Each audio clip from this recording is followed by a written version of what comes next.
she was kissing him at the altar. In his backyard, wearing his grandmother's ring, the guests were cheering.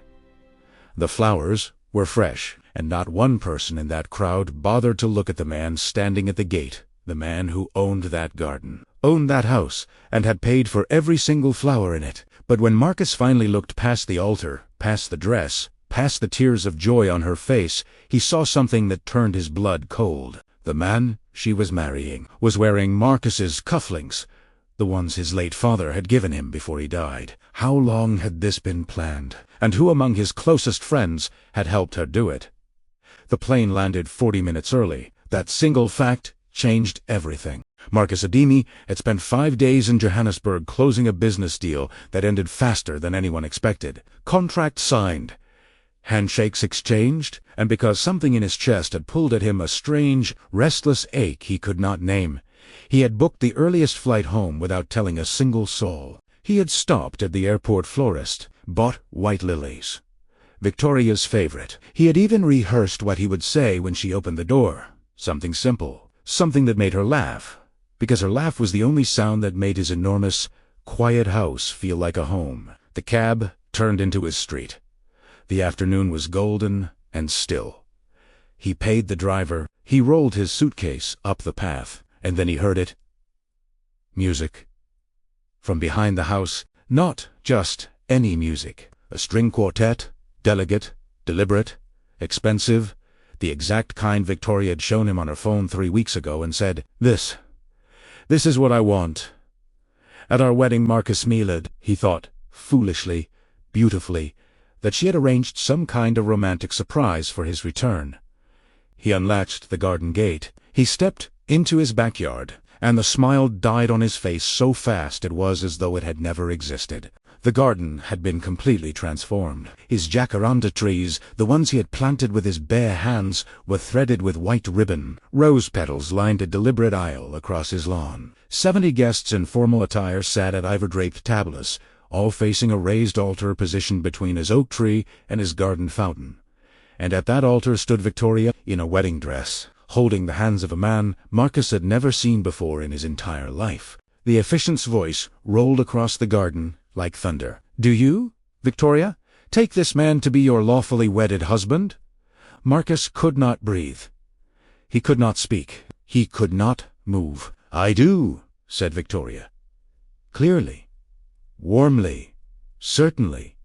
And the crowd erupted, but Marcus was not looking at her face anymore. His eyes had fallen slowly, the way a man falls when his legs stop believing in the ground, to the man's wrists, to the polished silver cufflinks catching the afternoon light. His father's cufflinks, the ones he kept in the locked box on his bedroom dresser, the ones that were the only physical thing left of a man who had died holding his son's hand in a hospital room 12 years ago. The bouquet of white lilies fell from Marcus's fingers.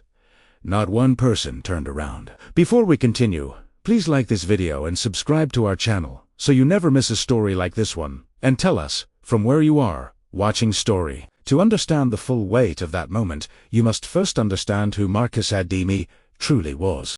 He had not been born into wealth. He had been born into a tourism house in Lagos, the eldest of 5 children, son of a schoolteacher, father and a seamstress mother, who ironed other people's wedding clothes in the early hours of every morning so her children could eat something warm before school. Marcus had watched his mother's hands, aged 20 years in 10. He had made her a silent promise when he was 9 years old, standing in the dark of their kitchen, that those hands would one day rest. He had earned a scholarship, worked 3 jobs through university, slept for hours a night for 6 years, and called it ambition. By 38, he had built a logistics company operating across 4 African countries, offices in Accra, Nairobi, Cape Town, and Lagos.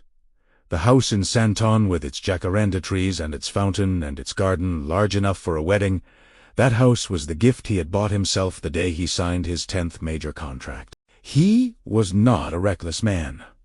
He was not naive, but he had known loneliness, the way some men know hunger, as a permanent condition, something you learn to live around rather than fix. His first marriage had ended quietly at 32. His wife had left. He had rebuilt himself in silence and thrown himself into work the way some men throw themselves into rivers. Not to swim, but simply to be carried somewhere different. Then he met Victoria 2 years ago. A charity gala. She had walked in wearing a black dress and a quality of stillness that made every other person in the room feel slightly too loud. She was educated, composed, and she had looked at Marcus, truly looked at him in a way he had forgotten people could. Not at his suit, not at the company name on his card. At him. He had proposed 8 months into their relationship. She had cried. Real tears. He was certain of that. Or he had been certain. Now, standing frozen at his own garden gate, watching 70 people celebrate a wedding he knew nothing about, Marcus understood that he had confused performance for feeling. He had been watching a stage production for 2 years, and every prop, every line, every tender moment had been carefully rehearsed. But by whom?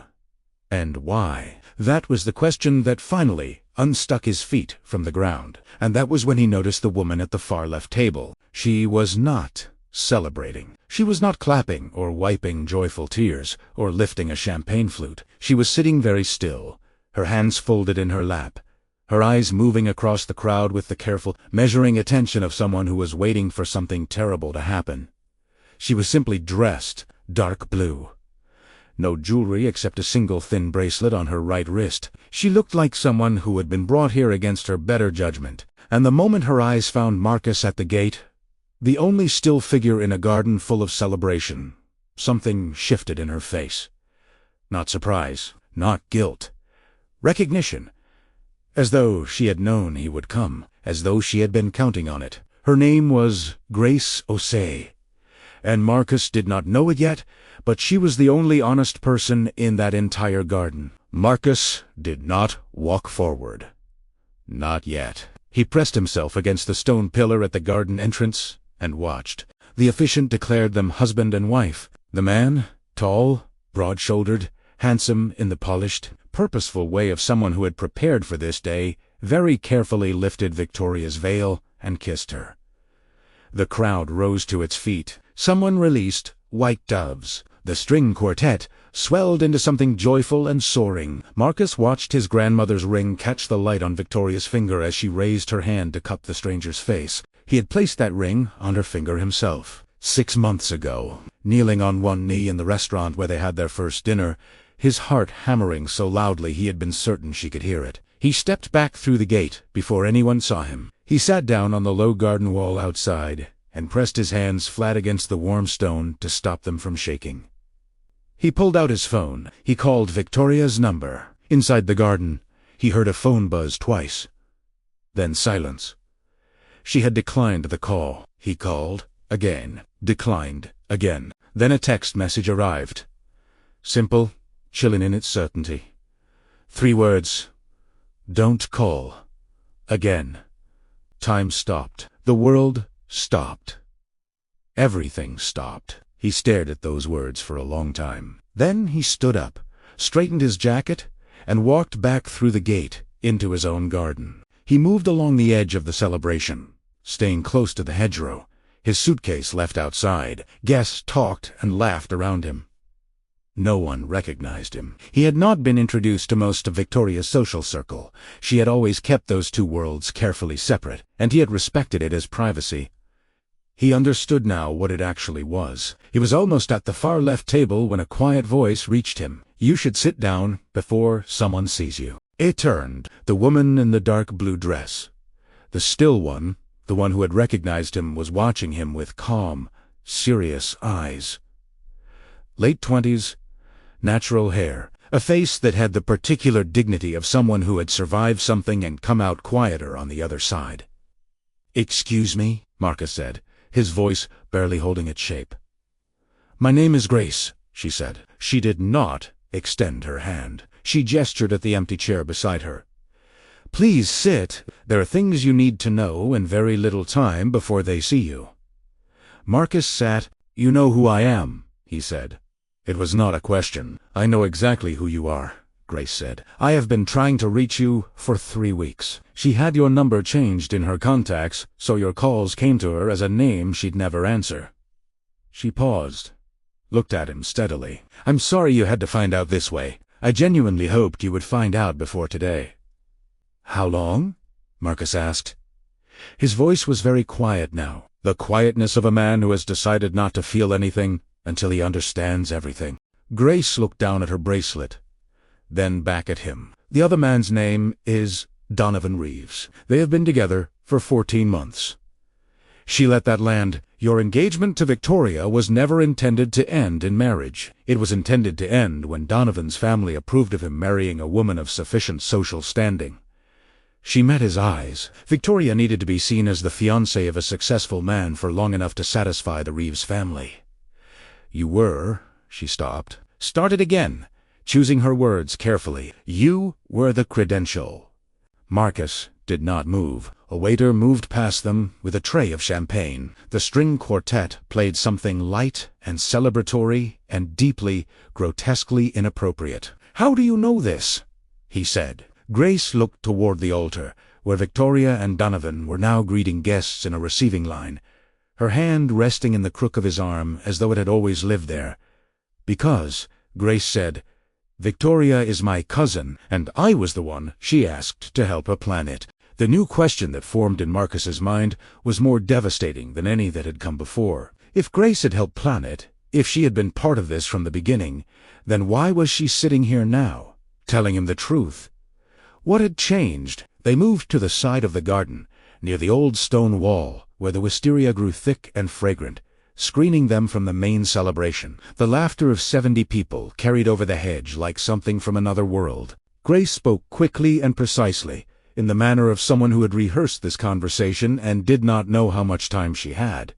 "I helped her because she's family," Grace said, "and because when she first explained it to me, she made it sound like a harmless arrangement, that you two had an understanding, that it was mutual." Her jaw tightened. "I believed her for 11 months. Then I started to see the truth for myself." "What truth?" "I visited her apartment 3 months ago. She was out. I waited inside." Grace reached into her small handbag and withdrew a folded sheet of paper. She placed it on the stone wall between them. "I found this." Marcus unfolded it. It was a printed email exchange. The header showed a date 14 months ago, 2 months after Marcus and Victoria had begun dating, 6 months before his proposal. The exchange was between Victoria and a woman named Patricia Reeves. He read it twice. Then a third time, because the contents were so methodical, so cold, so entirely without human warmth that a part of him needed to confirm he was reading real words and not something constructed to deceive him. The emails detailed, in precise language, a plan. Victoria would maintain her relationship with Marcus Adami, described in the emails as the Lagos self-made type, presentable, no old money connections, unlikely to have legal resources for a minimum of 18 months. Long enough for a formal engagement, long enough for photographs, long enough for Donovan's grandmother, a formidable woman named Constance Reeves, who controlled the family trust, to believe her grandson was marrying a woman of substance and social visibility. The engagement photos with Adami will be sufficient. One email read: Constance responds to perceived status. She needs to believe Victoria has been chosen, not simply convenient. And at the bottom of the final email, a single line from Patricia Reeves that made Marcus's hand tighten on the page. Once the wedding to Donovan is confirmed, Adami becomes irrelevant. Handle the extraction cleanly. The extraction, that was the word they had used for ending a 2-year relationship with a man who had handed them his grandmother's ring and knelt on a restaurant floor and told them they were the best thing that had ever found him. The extraction. Marcus folded the paper carefully. He put it in his jacket pocket. He looked at Grace. "Is there more?" he said. Grace hesitated for only a moment. "Yes," she said, "much more." She told him about the apartment. Victoria did not live in the small flat she had shown Marcus on their third date. The modest place she described as proof that she valued independence over comfort. That apartment was a prop, a location maintained specifically for his visits. Victoria actually lived in a penthouse in Roseback, a penthouse paid for by the Reeves family. She had lived there for the past 18 months, 3 floors below Donovan. "I found out from her building's concierge," Grace said, her voice dropping lower now as a group of guests moved nearby, laughing at something, Champagne flutes raised. I went to the address on a piece of mail I found in her bag. The concierge knew her by name. He asked me how she was enjoying the new furniture. He mentioned Mr. Reeves had sent someone to redecorate her floor. Grace paused. She has been living a completely different life. The woman you knew. The careful savings. The early mornings. The I prefer simple things. Marcus. It was theater, Marcus said. All of it? Grace confirmed. She looked at him with something that was very close to grief. I am sorry. I should have come to you sooner. I kept telling myself there was another explanation. That I was wrong. That Victoria wasn't. She stopped. But then I found something else. 2 weeks ago. She reached into her bag again. This time she produced her phone, opened to a voice recording. This is from a conversation at her bridal shower. Grace said. I recorded it because I had already decided that if I heard what I expected to hear, I would not be able to stay silent. She pressed play. The recording was imperfect background noise. The clink of glasses, but 2 voices cut through clearly enough. Victoria's voice. And a woman Marcus did not recognize. Later, he would learn it was a childhood friend named Simon. But doesn't it bother you? He thinks you're actually going to marry him. He's planned a life. Victoria's laugh, practiced, pretty, and utterly empty. Marcus is fine. He'll be sad for a little while, and then he'll find someone else. Men like him always do. They make their peace with it, and call it character building. And the ring, oh, that stays with me. Finders keepers, Simone laughter. Both of them. Grace stopped the recording. The garden behind them pulsed with celebration and champagne and white ribbon and stolen cufflinks and 70 people who had attended a wedding built on top of a living man's life. Marcus said nothing for a long moment. When he spoke, his voice was so calm it was frightening. The cufflinks, he said. My father's cufflinks. How did he get them? Grace closed her eyes briefly. Victoria has a key to your house. She's had one for 80 months. A pause. She has been entering when you travel. I don't know everything she took. But she gave Donovan the cufflinks last month as a gift. I heard her tell him they were antique. Family heirlooms. Grace opened her eyes. She told him they came from her grandfather. Something moved through Marcus's face. Then, not anger, not yet, because anger was too simple and too small for what he was feeling. It was something older than anger, the particular devastation of a man who has just understood the full scale of what was done to him, not only the theft, not only the deception, but the contempt. The ease with which his grief and his love and his father's memory had been handled, moved around, repurposed for someone else's story. He stood up slowly from the wall. I need to make a phone call, he said. What are you going to do? Grace asked. He looked at her directly for the first time since she had begun speaking. I'm going to end this, he said, but not here. Not in front of 70 people who know nothing about what really happened today. He paused. I need one more thing from you, Grace. I need you to testify to what you saw. What you found? What you heard? Grace looked at him for a long moment. The wisteria moved in the evening breeze. The string quartet had shifted to something slow and tender, a wedding waltz. Somewhere behind the hedge, Donovan and Victoria were dancing their first dance on Marcus's lawn. Yes, Grace said quietly, I'll testify. I should have spoken long before today. Marcus walked away from the garden, convinced that a clean legal confrontation, tomorrow, with lawyers, with the email evidence, with Grace's testimony, would be sufficient, that he would reclaim his cufflinks, terminate Victoria's key access to his property, and begin the process of erasing this day from his life like a bad transaction. He almost believed it. He was almost calm. Then his phone rang. It was his estate manager, Joseph, the man who maintained Marcus's Santon property while he traveled. Sir, Joseph said. His voice was strange. Careful. I have been trying to reach you all week. There is something I need to tell you. About the house. About what Miss Victoria has been doing while you were away. And the complication that followed was worse than anything Grace had told him. In the days before Marcus's trip to Johannesburg, Victoria, using her key, using the access Marcus had trusted her with, had entered the house, not once, but 3 times. She had not only taken the cufflinks, she had photographed documents, financial documents, company registration papers, contracts bearing Marcus's personal signature. She had taken photographs of the contents of his private safe. The combination of which he had shared with her during a moment of trust he now understood had been manufactured specifically to produce this moment. Joseph had seen her on the security camera. He had been uncertain whether to report it. He had told himself there was an innocent explanation, a odd way. "I am sorry, sir," Jesus said, his voice thick. "I should have called immediately. I was afraid of getting in the middle of something between you and your fiancée."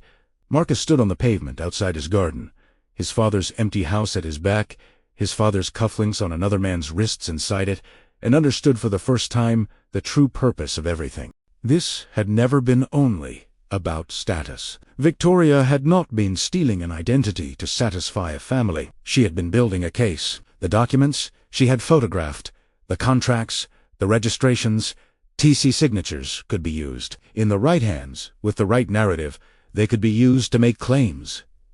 Business claims, partnership claims, a fiancé who could demonstrate 2 years of close personal involvement in a man's professional life, who possessed copies of his financial architecture, who had in her possession documented proof of shared assets and shared space. She had not been planning to disappear quietly. She had been planning to take something with her when she left. Marcus put the phone down. He understood everything now, and he knew exactly where to go first. The Reeves family home in Houghton was the kind of house that announced its own importance before you reached the front door. Sandstone walls, a double driveway lined with imported olive trees, a brass knocker shaped like a lion's head that caught the porch light and shone with the particular gleam of something polished by paid hands every single morning. Marcus knocked once.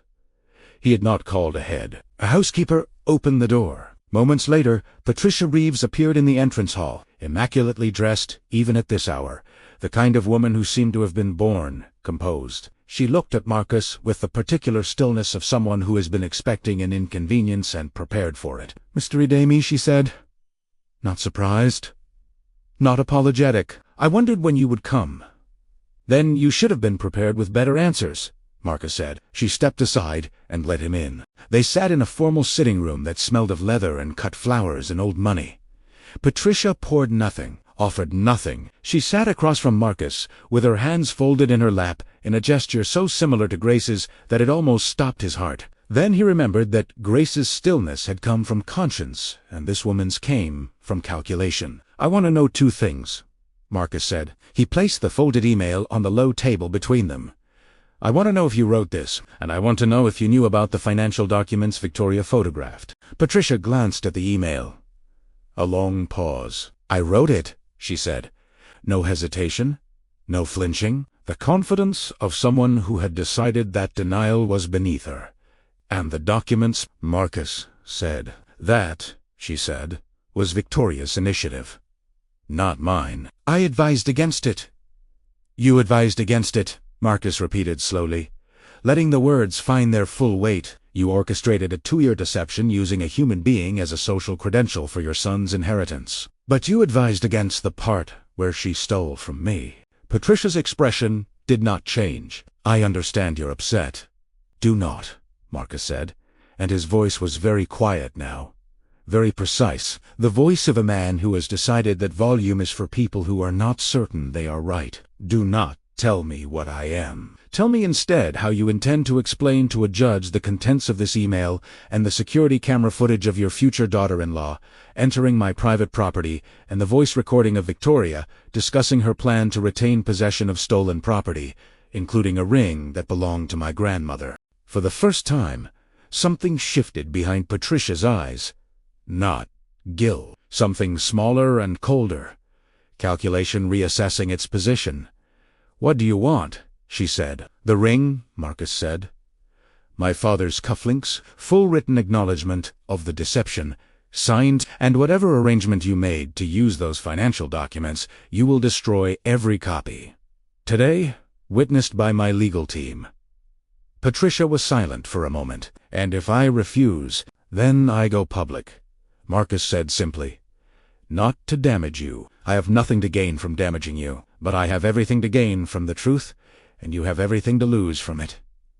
He paused. "Your family has spent 2 years manufacturing a reputation for your son's bride. I imagine you would prefer that story remain intact. I imagined Constance Reeves, who I understand controls the family trust, would find the true version of it considerably less appealing."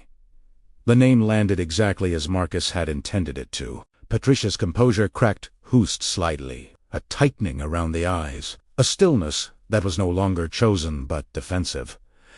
"You've done your research," she said quietly. "I have done nothing yet," Marcus said. "I came here first, as a courtesy, because I was raised to offer people the chance to be decent before I assume they cannot manage it."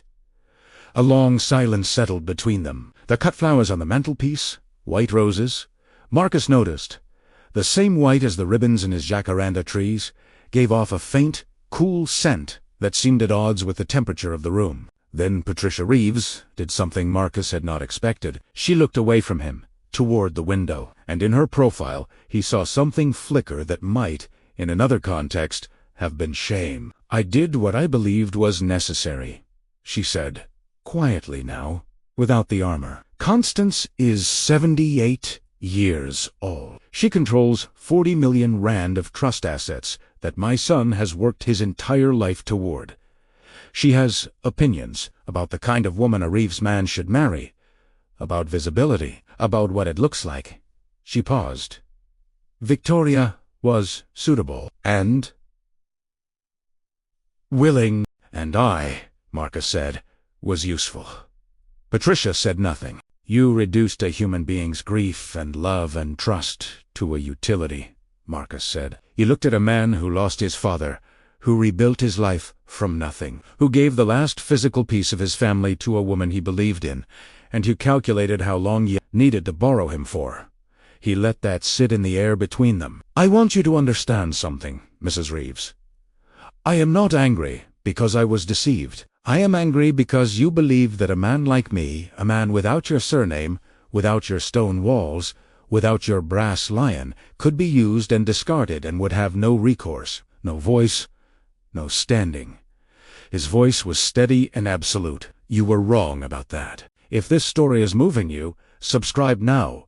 The ending will change how you see everything." Patricia was silent for a very long time. "Tense aside. I'll have my lawyer call yours tomorrow morning." "Tonight," Marcus said. He stood up. "My lawyer will be available tonight."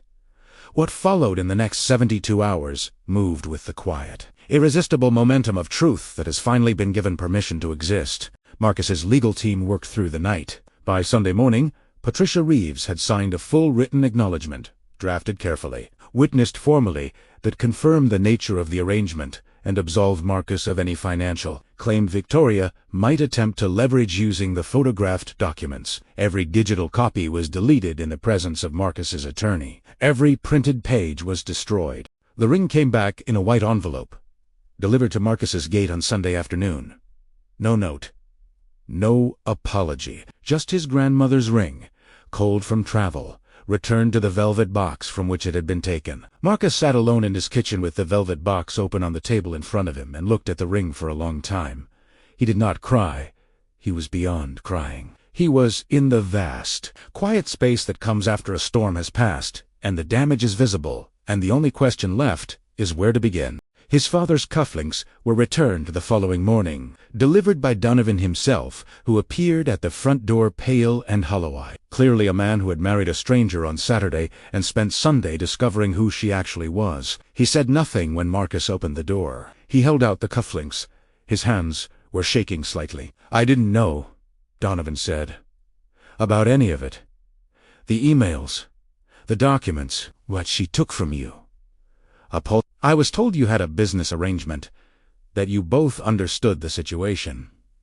His voice dropped. "I want you to know that I know," Marcus said. And he did know, because he had seen enough of this story to understand that Donovan Reeves had also been managed, also been maneuvered into position, also been given a curated version of reality designed to produce a particular outcome. In a different way, for a different purpose, he too had been used. He took the cup. He looked at them in his palm, small, silver, warm now from Donovan's hands, and felt something loosened in his chest. He put them in his pocket, close to his heart, where they belonged. As for Victoria, the full truth reached the Reeves family trust within the week, carried there by a letter Marcus's attorney sent to Constance Reeves directly, not as an act of revenge, but as a legal formality required to protect his financial interests. Constance's response was swift and absolute. The trust was restructured. Victoria's access to the Rosebank penthouse was terminated. The wedding gifts were quietly returned. Victoria left Johannesburg within the months. There was no dramatic confrontation between them. Marcus did not seek one. He had already said everything that needed saying.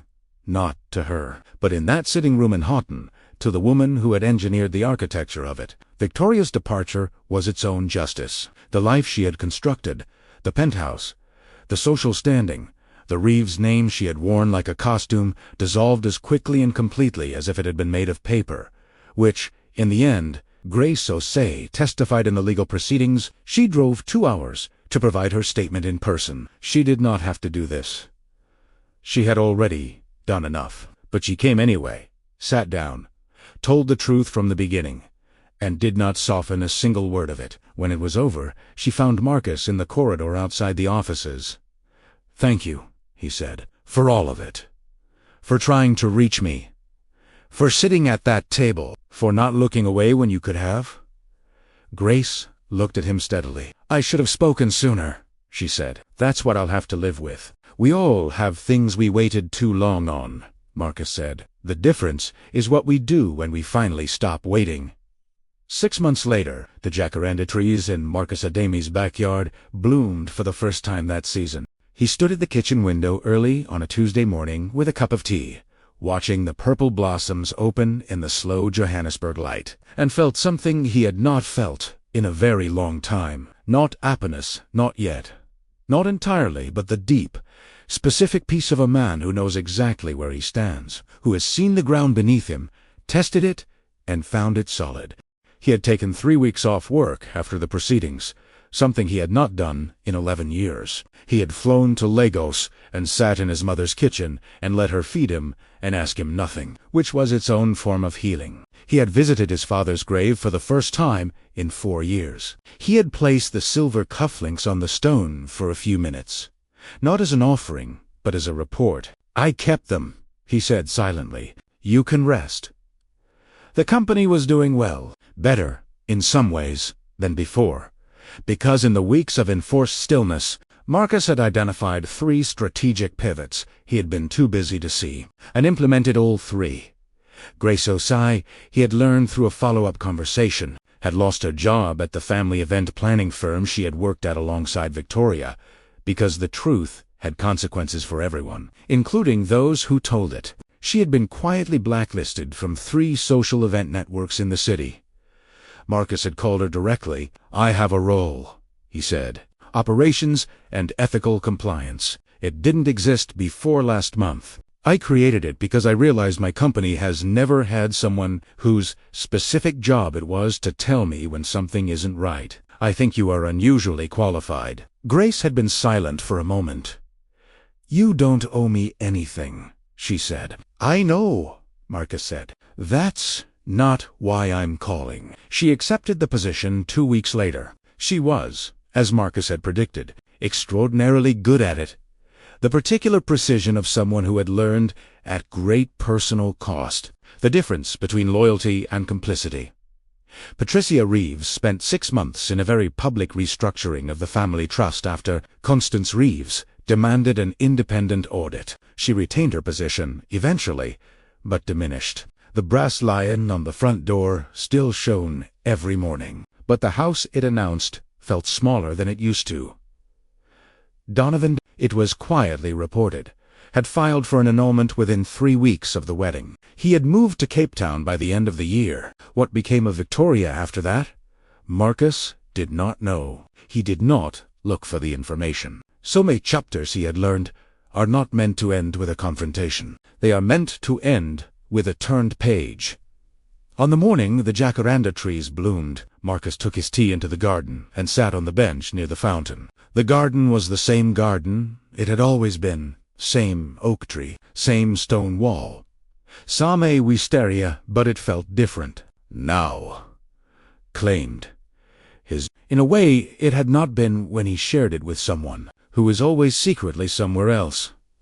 He thought about what his mother had said when he'd told her the full story in her Lagos kitchen, her hands wrapped around her own cup, her eyes clear and unsurprised. "The thing about building your life on truth," she had said, "is that when someone tries to build a lie on top of it, it never holds. Truth is load-bearing, my son. Lies are decoration." He set his cup down on the arm of the bench. The jacaranda petals were beginning to fall, unhurried, purple, each one landing where it landed without apology. A man can lose many things, Marcus thought, and recover. He can lose money and rebuild it. He can lose a relationship and survive it. He can lose his faith in a person and eventually, slowly, imperfectly, genuinely, recover his faith in people. But a man who loses himself trying to hold onto someone who was never really there, that man must do the harder work of finding his way back to his own ground. Marcus Adami had done that work. He was standing on his own ground now, and it was solid.